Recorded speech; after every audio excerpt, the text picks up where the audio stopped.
You know that heart-dropping feeling when you're walking down a flight of stairs in the dark and your foot just... Oh, when you fall through empty air. Yes, exactly. You thought there was one more step, and for that split second, you just panic.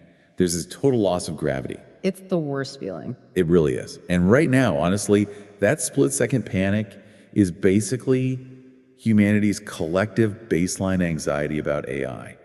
I mean, you feel it, right? Yeah. I just definitely feel it. Every single time we open a news feed and see a new AI model dropped that can, I don't know, generate photorealistic video or pass a medical board exam. We get that jolt. Yeah, we get that jolt. Yeah. It feels like we're constantly stepping into empty air. Because the ground we're used to standing on is fundamentally shifting. I mean, human beings crave stability, you know? We structure our entire lives around knowing what our roles are. Right, our jobs, our careers. Exactly. Understanding our value in the marketplace, having a predictable trajectory for the future.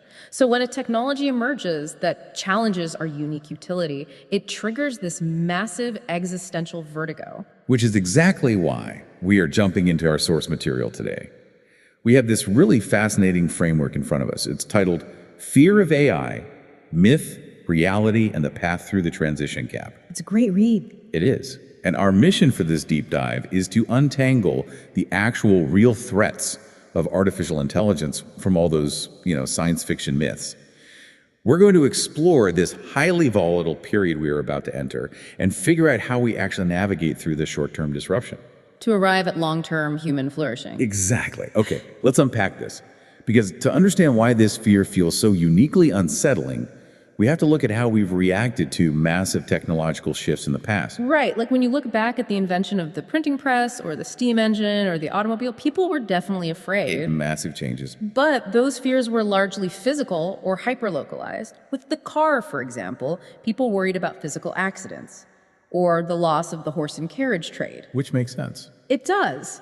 But the anxiety surrounding AI operates on an entirely different frequency. It is a fear of losing our identity. Oh, wow. Yeah, we aren't just afraid of a new tool malfunctioning in the physical world.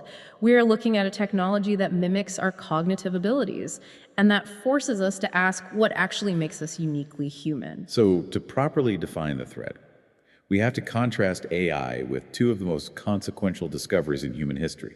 We're talking about electricity and the atomic bomb. Right, the two extremes. Because those two examples perfectly bookend how we generally think about technological power. Well, electricity is your prime example of a humanistic utility. I mean, there are obvious, predictable physical risks. Right, like if you wire a house incorrectly, it'll burn down. Exactly. But electricity itself does not possess the capacity to fundamentally change human identity, you know? Or restructure society's moral fabric on its own. It simply powers the structures we choose to build. And then, on the completely opposite end of the spectrum, you have the atomic bomb. Right. And the atomic bomb is inherently purposefully destructive. There is literally no such thing as a safe misuse of a nuclear weapon. It's catastrophic by design. By its very design. Its only function is to annihilate. But AI sits in this really strange, unprecedented middle ground. It's not a benign utility like a wall outlet, but it's also not a doomsday device like a warhead. It's powerful. Highly dual use, and entirely dependent on human moral orientation. Like, it doesn't cause physical destruction by itself. The dangers it poses are psychological, economic, and societal. Right. An AI model doesn't blow up a city. No, but it can seamlessly shape political beliefs, or concentrate massive wealth into the hands of a few tech conglomerates, or completely automate human labor. There's this brilliant line in the text we were looking at today that captures this distinction perfectly. It says, electricity lights the world, AI lights the mind. I love that line. It's so good. Wait, but if we think about society's fear, we're really heavily conditioned to picture the Terminator, right? Oh, of course. We picture a physical machine kicking down the door. So if AI's primary danger is that it touches the mind rather than the physical world, doesn't that make the risk infinitely harder to spot until it's already too late? Like, a nuclear explosion is obvious. Very obvious. But a slowly shifting societal belief system? Or a reality entirely distorted by hyper-personalized algorithms, that is completely invisible. What's fascinating here is that while those psychological and societal risks are deeply invasive, they are fundamentally governable. Really? Yeah, and that is the core argument against the inevitable doomsday scenario. A shifted belief system or a highly sophisticated misinformation campaign is not a law of physics. It is a structural problem. Oh, I see. And structural problems can be managed, with rigorous ethics, robust public education, and incredibly thoughtful policy. Because AI depends entirely on our moral orientation, the panic we're feeling shouldn't be the fear of inevitable machine annihilation. Right. It should be the fear of human misalignment. Meaning, like, we build these powerful cognitive engines, but we just completely fail to steer them toward human flourishing. Exactly. The real threat isn't that a server farm suddenly wakes up, achieves consciousness, and decides to physically destroy humanity. Skynet. Right, not Skynet. Yeah. The threat is that we let these systems deploy without a safety net, allowing them to manipulate our attention, hollow out our institutions, and just completely upend our global economies while we are completely asleep at the wheel. And if we fail to govern that alignment, the very first place society is going to feel the pain isn't in some sci-fi battlefield. No. It's going to be in their wallets. And that brings us to the most visceral, tangible fear everyone has right now, losing our livelihoods. The big one. Yeah, when we transition from these broad psychological anxieties to the reality of the global workforce, we hit the fear that actually keeps people awake at night. Yeah. Like, how am I going to feed my family if a piece of software can do my job in 5 seconds? This is where we really need to separate the pervasive myths from the actual economic reality. Okay, let's do it. The loudest myth right now is the concept of permanent, irrecoverable mass unemployment. The idea that humans will simply have nothing left to do ever again and will all just become entirely obsolete. But the reality in the text is much more nuanced than a permanent end to human labor, right? Much more. AI is incredibly adept at replacing repetitive and routine jobs. If your daily work can be broken down into a predictable series of data inputs, analysis, and outputs. Like, regardless of the industry. Yeah, whether you are an entry-level coder, a legal discovery clerk, or a data entry specialist, an AI will likely do it faster, cheaper, and with fewer errors. Which leads us to the actual truth of the situation. The true economic danger isn't permanent joblessness. The danger is the short-term catastrophic gap. The transition period. Right, this highly volatile window of time where millions of people lose their legacy jobs before a new AI-integrated economic system is mature enough to absorb them. It's the gap between the old world and the new world. And this isn't just a spreadsheet problem. We are talking about the profound psychological shock of waking up one morning and realizing that the highly specialized skills you spent 20 years mastering Are suddenly obsolete. Exactly. Yeah. That kind of sudden displacement brings deep psychological distress, identity crises, massive political and social unrest. People suffer terribly in the middle of these transitions. They really do. So push back here. What does this all mean for you and me? Past revolutions, like the Industrial Revolution, had a gap where workers suffered too. Absolutely. The skilled hand weavers were displaced by mechanical power looms, whole communities were devastated. Why is this AI transition gap any more catastrophic or different than what those factory workers faced a century ago? If we connect this to the bigger picture, drawing that historical parallel is essential. Every single major technological leap, from the steam engine to the personal computer, caused a painful chasm where old industries died before new ones fully emerged. But there is a monumental difference this time around. In the past, the technology that caused the disruption did absolutely nothing to help the disrupted workers. Oh, that's true. The mechanical power loom did not pull a hand weaver aside and teach them how to manage a textile factory. No, it just took their job. Exactly. The personal computer didn't sit down with a displaced filing clerk and patiently tutor them on how to write software. The machines just destroyed the old paradigm. And individual humans had to scramble, largely unassisted, to figure out the new one. But AI is the very first technology in human history uniquely equipped to help solve the exact socioeconomic problems it creates. It is a self-mitigating disruption. Here's where it gets really interesting, because the tool blowing a hole in the workforce is actually the bridge over it. It's like, imagine inventing the automobile, but the car itself automatically teaches the displaced horse and carriage drivers how to become mechanics. I love that. And then on top of that, it generates enough wealth to pay for its own new paved roads. That analogy perfectly captures the mechanics of what we are heading toward. There are actually 5 specific, actionable ways that AI can actively help humanity bridge this terrifying transition gap. Let's hear them. First, it has the capacity to retrain millions of people simultaneously. We aren't talking about sending a 50-year-old accountant back to a generic 4-year college. That would be a nightmare. Right. We are talking about hyper-personalized, adaptive learning at a massive scale. Imagine every single displaced worker having a dedicated expert AI tutor that understands their specific background. Maps their existing soft skills. Exactly, and guides them step by step into a new, thriving industry in a matter of months. That's incredible. And the second way is creating entirely new forms of work, right? Yes. History shows us that automation creates jobs we couldn't previously imagine. The transition out of the gap will involve massive sectors of digital services, advanced creative industries. Global ecological restoration. Yeah, and incredibly deep, human-centric community roles. Now, the third mechanism is perhaps the most heavily debated yet vital piece of the puzzle. Let me guess. Universal basic income. You got it. AI's ability to support guaranteed income systems. We will dive deep into the mechanics of how that is actually funded in a moment, but it's crucial to understand that AI generates the surplus wealth required to keep people afloat while they retrain. Okay, what's the fourth? Fourth, AI can help governments actually plan and forecast these societal transitions.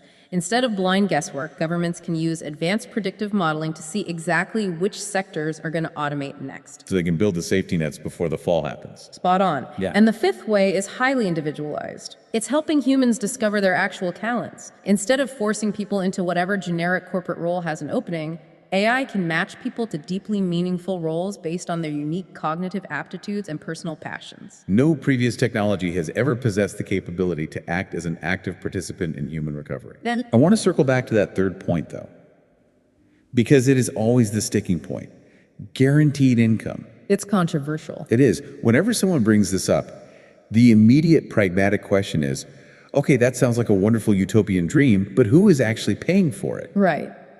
If tens of millions of people are stuck in this transition gap, needing to pay rent and buy groceries while they retrain, where does the actual capital come from? Well, according to the text, it is not a utopian fantasy. It is a mathematical necessity.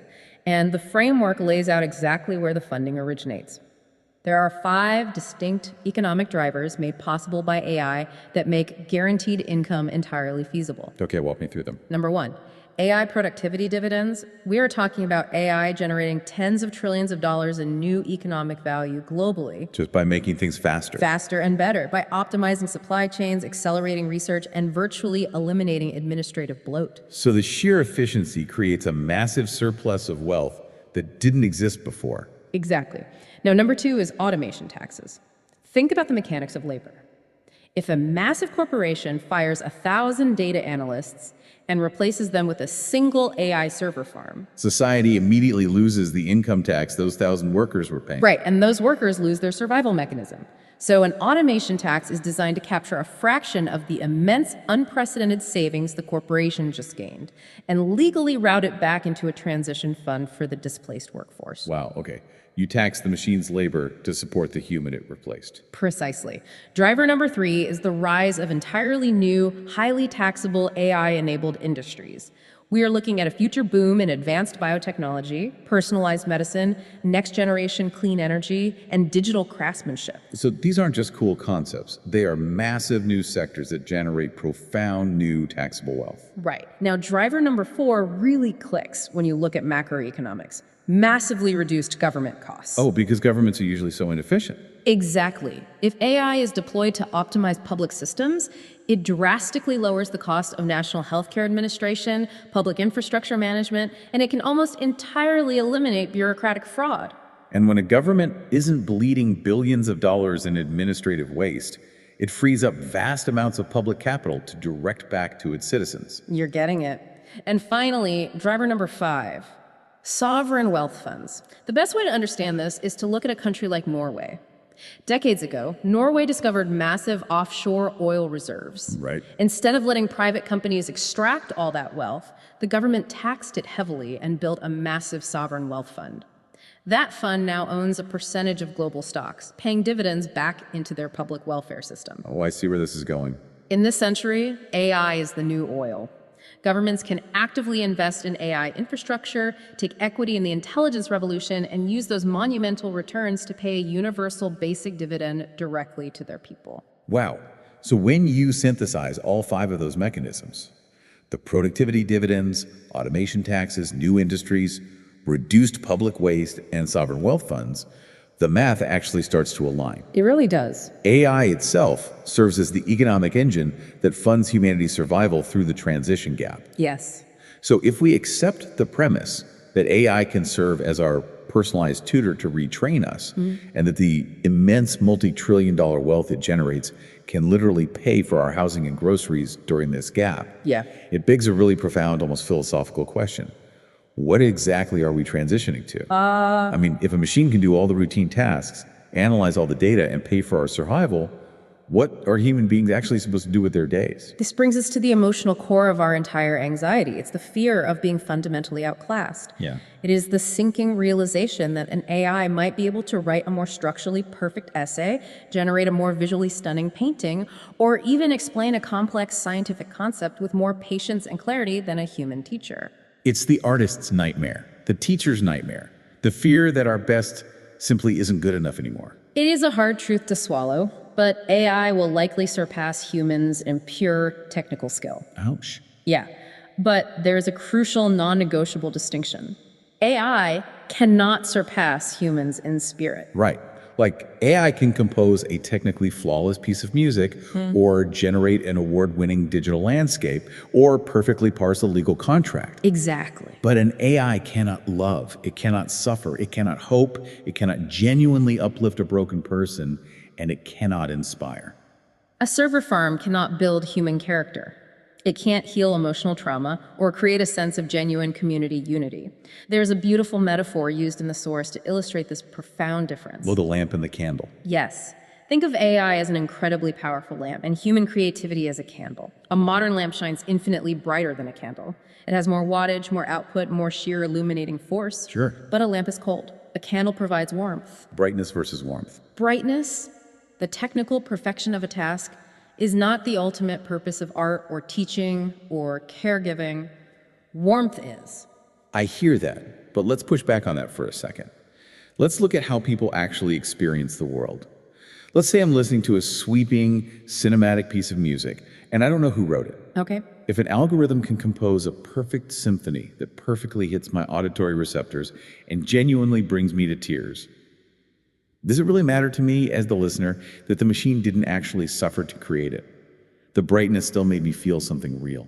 This raises an important question about the fundamental difference between neurological manipulation and true human connection. Okay, unpack that. Technical output, like the mathematical arrangement of acoustic frequencies designed specifically to elicit a dopamine response or trigger sadness, can absolutely make you cry. AI is incredibly good at hacking our biology. Yeah, it really is.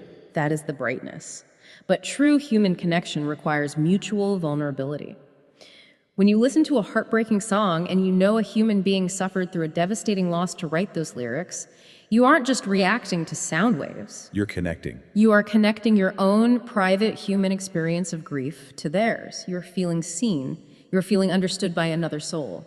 An AI can flawlessly mimic the output of suffering, but it can never offer you the profound solidarity of a shared human experience. Man, that solidarity is the warmth. Yeah. And that is a frequency the machine simply cannot generate, no matter how many parameters it has. Exactly. And this concept is beautifully anchored in the Baha'i perspective on work, which the text highlights. In the Baha'i teachings, work is elevated far beyond just a daily mechanism for physical survival or, a tedious way to earn a paycheck. Right. Work at its highest level is defined as service to humanity. It is creativity, craftsmanship, education, healing, and community building. So even if artificial intelligence takes over the heavy, mechanical tools we use to execute our jobs, it cannot take over the spiritual connective functions of those jobs. Right. There's a line from the text that sums this up perfectly. AI may take the tools from our hands, but it cannot take the purpose from our hearts. Which leads us to the final and really most transformative realization of this deep dive. Because human beings bring this irreplaceable warmth, The rise of AI doesn't spell the end of our professions. It forces an evolution. Yes, a profound, necessary evolution of them. It strips away the noise and reveals their true purpose. Just look at how specific roles will transform once the crushing mechanical burdens are lifted. Teachers won't need to be just lecturers rigidly delivering standardized facts. And AI can deliver facts way more efficiently. Exactly. So teachers will become deeply invested life mentors. And artists become true soul expressors rather than just commercial content generators. Doctors aren't just stressed diagnosticians hastily running data through a chart. They become holistic healers with the time to actually sit with their patients. And delivery drivers aren't just frantically steering vehicles from point A to point B. They become neighborhood community servants checking in on the elderly. Wait, it's almost like peeling an onion. How do you mean? Well, for centuries, our jobs have been wrapped in all these thick, tough, tear-inducing layers of rote, mechanical administrative tasks. You want to be a doctor because you want to heal people, but you end up spending 80% of your waking hours filling out insurance codes and analyzing raw lab data. So true. AI comes along and just starts peeling away all those mechanical, bureaucratic layers one by one until only the absolute core, the deeply human essence of the work, is left. That is exactly the paradigm shift we are facing. By removing the mechanical layer of work, human beings are finally free to deepen the spiritual layer of their professions. This entire technological revolution is not about the replacement of humanity. It is about the purification of our purpose. Purification. The end of meaningless soul-crushing work. That completely reframes the entire anxiety we started this conversation with. It shifts the entire global perspective from a fear that we're losing our utility to the profound realization that we're finally discovering our actual purpose. So, to recap the journey we've just been on, we started by confronting that visceral fear of the transition gap, that missing step in the dark. Right. We looked at the unique, dual-use nature of AI, how it lights the mind, shaping our beliefs rather than causing physical destruction. We stared directly at the reality of the economic shock coming our way, but also discovered the very real mechanisms, from massive productivity dividends to sovereign wealth funds, that allow AI to actually fund and bridge that exact gap. The bridge over the chasm. Yeah. And finally, we arrived at this incredible concept of purification, that AI will take over the bright technical tasks, leaving us with the warm, profoundly human work of connection, healing, and community building. Humanity is at the threshold of a massive transformation, not the edge of destruction. But as we close, I want to leave you with a thought to mull over, building on that exact idea of purification. Okay. If AI truly takes over all our mechanical, routine administrative tasks and leaves us solely with the deeply human, soul-expressing, and community-building work, are we actually emotionally equipped for a world where our jobs require us to be profoundly, constantly vulnerable? Oh. What happens to society when you can no longer just clock in, zone out, and push papers? If every single job of the future is fundamentally about deep human connection and empathy, that is going to require a level of daily emotional stamina we have never demanded from the global workforce before. Man, that is an intense and fascinating thought to carry forward. We really wanted to untangle the fear of AI today, and I think we found that while the ground beneath us is indeed shifting rapidly, it is shifting to reveal a much stronger, much more human foundation underneath. Absolutely. That terrifying missing step in the dark might just be a leap into a reality that is infinitely more meaningful. Thank you so much for joining us on this deep dive, and we'll catch you next time.